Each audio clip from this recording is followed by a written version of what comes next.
এই ভিডিওতে আমরা যেকোনো একটা ফাংশনের সর্বোচ্চ এবং সর্বনিম্ন মান কিভাবে বের করা যায় সেই সম্পর্কে আলোচনা করব। তো এই ভিডিওটা খুবই গুরুত্বপূর্ণ হতে চলেছে, কারণ এইচএসসিতে যেকোনো পরীক্ষাতেই দেখা যায় এই অংশ থেকে বা এই টপিক থেকে প্রায় সবসময় একটা না একটা প্রশ্ন আসেই। ফাংশনের সর্বোচ্চ এবং সর্বনিম্ন মান নির্ণয় করার জন্য কিছু ধাপ আমাদেরকে ফলো করতে হবে। চলো দেখি সেই ধাপগুলো কোনগুলো। তো এখানে 5টা ধাপ আছে, যেই 5টা ধাপের মাধ্যমে আমরা যেকোনো একটা ফাংশনের সর্বোচ্চ এবং সর্বনিম্ন মান নির্ণয় করতে পারবো। প্রথমে যে ধাপটা আছে, শুরুতে আমাদের যে ফাংশন দেওয়া থাকবে সেই ফাংশনকে আমরা ধরে নিব F of x. F of x ফাংশনের প্রথম অন্তরক নির্ণয় করতে হবে, অর্থাৎ এফ ড্যাশ অফ এক্স বের করতে হবে। বোঝা গেছে, শুরুতে যে কোনো একটা ফাংশন দেওয়া থাকলে সেই ফাংশনকে এফ অফ এক্স ধরে নিব। এফ অফ এক্স কে প্রথম অন্তরক বের করব, অর্থাৎ এফ প্রাইম অফ এক্স নির্ণয় করব। এখন সেই এ প্রাইম অফ এক্স সমান 0 ধরে নিব। এ প্রাইম অফ এক্স সমান যদি আমি 0 ধরে নিই, তাহলে একটা দ্বিঘাতী অথবা ত্রিঘাতী অথবা চতুর্ঘাতী একটা ফাংশন পাবো। তো ওই ফাংশন থেকে আমরা এক্স এর মান অবশ্যই বের করতে পারবো। এক্স এর মানটাই হবে হচ্ছে ক্রিটিক্যাল পয়েন্ট। কখনো কখনো পরীক্ষায় বলতে পারে যে চরম মান নির্ণয় করো। একটা ফাংশন দেওয়া থাকবে, বললে চরম মান নির্ণয় করো। ক্রিটিক্যাল পয়েন্ট গুলোই হচ্ছে চরম মান, অর্থাৎ এক্স এর মান বের করলে ম্যাচটা শেষ।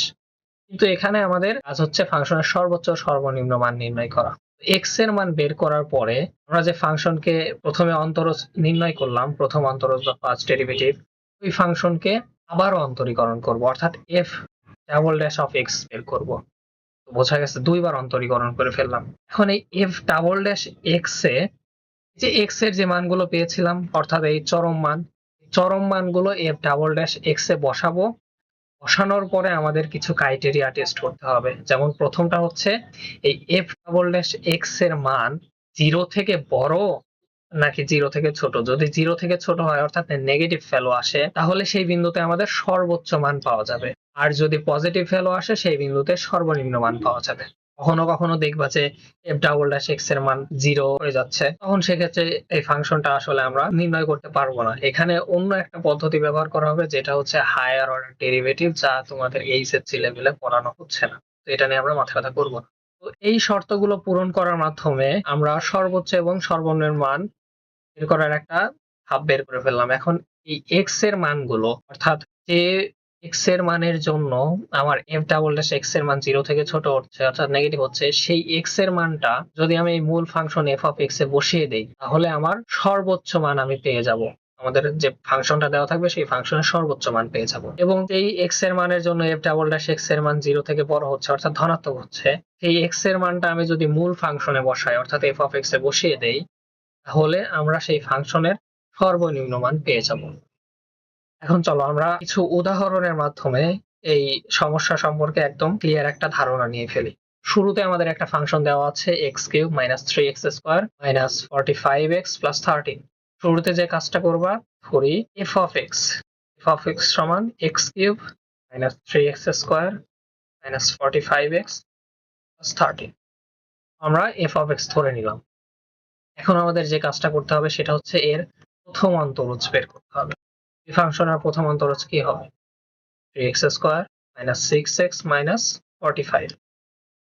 এর পরের ধাপ কি ছিল? f প্রাইম অফ x, অর্থাৎ প্রথম ডেরিভেটিভকে আমরা 0 ধরে নিব। f ড্যাশ x সমান 0। যদি f ড্যাশ x সমান 0 হয়, তাহলে এটা সমান 0। 3x square minus 6x minus 45 সমান 0। এই দ্বিঘাতী রাশিকে সমাধান করার মাধ্যমে আমরা x এর মান পেয়ে যাব দুইটা। x এর এই দুইটা মান হচ্ছে 5 এবং -3। এরপরের কাজটা হবে কি? f ডাবল ড্যাশ x, অর্থাৎ 6x - 6। এই f ডাবল ড্যাশ x যে ফাংশনটা পাচ্ছি, এই ফাংশনে আমরা এই চরম মানগুলো বসাবো। আমি যদি প্রথমে 5 বসাই, 5 বসালে পাওয়া যাবে 6 × 5 - 6 সমান 24। 24 তো অবশ্যই 0 থেকে বড়। তাহলে এখানে আমরা কি পাবো? মিনিমাম ভ্যালু পাবো না? এরপরে f ডাবল ড্যাশ -3 বসাই। 6 × -3 - 6, এখানে আমরা পাবো -24, এটা অবশ্যই 0 থেকে ছোট। তাতে এখানে আমরা এই ফাংশনের ম্যাক্সিমাম ভ্যালু পাবো। এখন আমাদের ম্যাক্সিমাম আর মিনিমাম ভ্যালু তো বের করতে হবে। সুতরাং ম্যাক্সিমাম ভ্যালু হবে f of -3। যেহেতু -3 এর জন্য আমরা ম্যাক্সিমাম পয়েন্ট পাচ্ছি, অর্থাৎ এফ ডাবল ড্যাশ এক্স এর মান আমার 0 থেকে ছোট হচ্ছে, তাই -3 যদি আমি ফাংশনে বসাই তবেই আমরা সর্বোচ্চ মান পাবো। -3 বসাও, -3 ইন্টু -3 এর স্কোয়ার 45 -3 প্লাস 30। এখান থেকে আমরা সর্বোচ্চ মানটা পেয়ে যাব, যা হবে 94, এবং minimum value for 5 cube -3 into 5 square 45 into 5 plus 30। এখানে মিনিমাম ভ্যালু পেয়ে যাবো -162। এটাই আমাদের কাঙ্ক্ষিত সমাধান। একটা সমাধান পেলাম 94 যেটা সর্বোচ্চ মান, এবং -162 এটা সর্বনিম্ন মান। তোমরা চাইলে এই ফাংশনকে যদি গ্রাফে বসাও, অর্থাৎ এসমোস সফটওয়্যারে বসাও, তাহলে ওখানে দেখতে পারবা সর্বোচ্চ এবং সর্বনিম্ন মান পাওয়া যাচ্ছে। এটা শুধুমাত্র ভিজুয়ালাইজেশনের জন্য। ম্যাথটা তো এভাবে করবে, কিন্তু ভিজুয়ালাইজেশনের জন্য তোমরা ডেসমোস সফটওয়্যারটা দেখতে পারো। এখন আসো আমাদের পরবর্তী প্রবলেম নিয়ে। পরবর্তী প্রবলেমটা হচ্ছে যে যে ফাংশনটা দেওয়া থাকবে সেই ফাংশনকে কি করব, শুরুতেই f of x ধরে নিব। 1/3x cube plus 1/2x square minus 6x plus 8। একে f of x ধরে নিলাম। এরপরের কাজ কি? পরের কাজ হচ্ছে f prime of x বের করব। এখানে f prime of x বের করলে এখানে পাবো x স্কোয়ার, এটা কাটাকাটি হয়ে যাচ্ছে, তো এটা নিয়ে মাথা ব্যথা করবো না। আচ্ছা, এখানে x মাইনাস 6, এরপরে f ডাবল ড্যাশ x, এটার মান 0।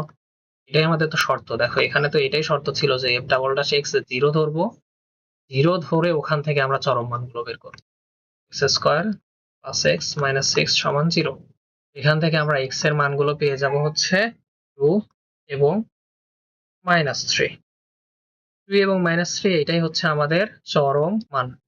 চরম মানকে এখন আমাদের কি করতে হবে, আমাদের ফাংশনের দ্বিতীয় ডেরিভেটিভ বের করতে হবে, সেকেন্ড ডেরিভেটিভ যদি বের করি তাহলে কি পাবো, 2x minus 1, sorry 2x plus 1। 2x plus 1 এটা হচ্ছে আমাদের দ্বিতীয় অন্তরজ পেয়ে গেল।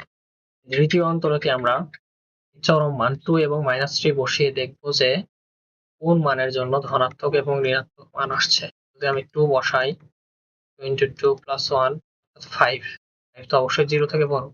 তার মানে এই 2 বসালে এই 2 তে আমরা পাবো মিনিমাম ভ্যালু। আর যদি আমি -3 বসাই, 2 into -3 plus 1, এখান থেকে আমরা -5 পাচ্ছি। অতএব এখান থেকে আমরা ফাংশনের ম্যাক্সিমাম ভ্যালু পাবো। এখন ম্যাক্সিমাম আমরা মিনিমাম ভ্যালুটা বের করে ফেলি। ম্যাক্সিমাম ভ্যালু হবে f of -3, অর্থাৎ এই ফাংশনে আমরা -3 বসিয়ে দেব। 1/3 into -3 এর কিউব প্লাস 1/2 -3 এর স্কোয়ার মাইনাস 6 into -3 প্লাস 8 সমান, এখানে আমাদের সর্বোচ্চ মান আমরা পাবো 43/2। এবং মিনিমাম ভ্যালু যদি বের করতে চাই তাহলে f of 2 বসাও, 2/3। এটাই আমাদের কাঙ্ক্ষিত সমাধান। একটা হচ্ছে 43/2, একটা 2/3। এটাও চাইলে তোমরা গ্রাফে বসাতে পারো। এখানে এই যে ভগ্নাংশ দেখে আসলে ঘাবড়ানোর কিছু নাই। প্রসেস একটাই, একটা ফাংশন ধরে নেব, প্রথম অন্তরজ বের করব, সেখান থেকে চরম মান বের করব, এরপর দ্বিতীয় অন্তরজ বের করব, দ্বিতীয় অন্তরজে x এর মান বসিয়ে দেখব যে কোন জায়গায় আমাদের ভ্যালু ধনাত্মক আসছে এবং কোন জায়গায় ঋণাত্মক আসছে। ধনাত্মক আসলে মিনিমাম ভ্যালু, ঋণাত্মক আসলে ম্যাক্সিমাম ভ্যালু। এভাবেই আমরা ম্যাথটা সলভ করে ফেলবো। প্রত্যেকটা ম্যাথই এভাবেই, এই ধাপ ফলো করেই সমাধান। চলো আর একটা ম্যাথ দেখবো, এটাই লাস্ট ম্যাথ। শুরুতে কি করব, ফাংশনটাকে f of x ধরে নিব, এরপরে প্রথম অন্তরজ আসবে 3x square minus 12x plus 24। এখানে কিছু বিষয় আছে, আমরা আরই সিম্পলিফাই করার চেষ্টা করি। তো সিম্পলিফাই করলে x square minus 4x plus 8 3 into, দেখো x স্কোয়ার মাইনাস 4x, আচ্ছা ভেঙেই লিখি, x square minus 4x plus 4 plus 4। এরপরে 3 ইন্টু x স্কোয়ার, এখানে খেয়াল করো x square minus 4x plus 4, এটা কি হয়ে যাচ্ছে, এটা আসলে হয়ে যাচ্ছে এক্স মাইনাস টু এর হোল স্কোয়ার। এই তো এটা এক্স মাইনাস টু এর হোল স্কোয়ার হয়ে যাচ্ছে, আর সাথে আমাদের অতিরিক্ত 4 থাকছে।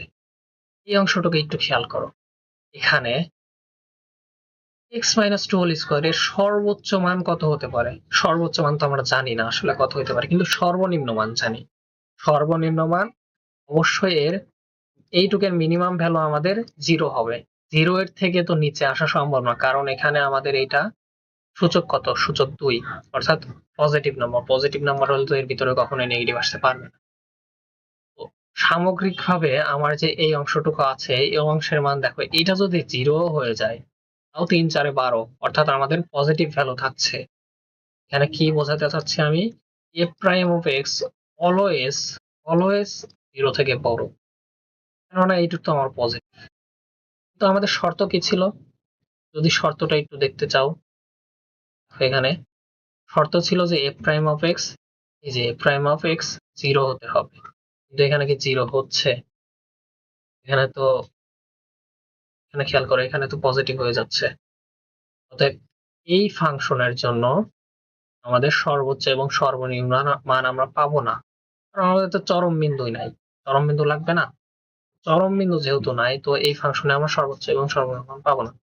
লিখে দিবা, যেহেতু F dash x greater than 0, সুতরাং এই ফাংশনের কোনো চরম বিন্দু নেই, অতএব এই ফাংশনের সর্বোচ্চ এবং সর্বনিম্ন মান বের করা সম্ভব নয়।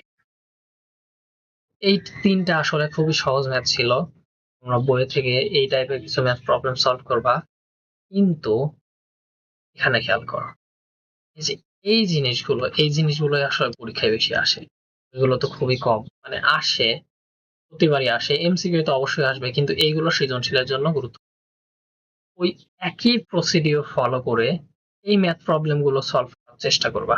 যদি না পারো, যদি চাও যে আমি এগুলো সমাধান করে দেই প্রত্যেকটা লাইন ভেঙে ভেঙে যে কিভাবে হচ্ছে, কেন হচ্ছে, তাহলে অবশ্যই আমাকে জানাতে পারো। যদি পারো তাহলে তো আর দরকার নেই, না পারলে আমাকে অবশ্যই কমেন্টে জানাবা। আমি পরবর্তী ভিডিও দেওয়ার চেষ্টা করব সর্বোচ্চ এবং সর্বনিম্ন মান নিয়ে এই টপিকের উপরে।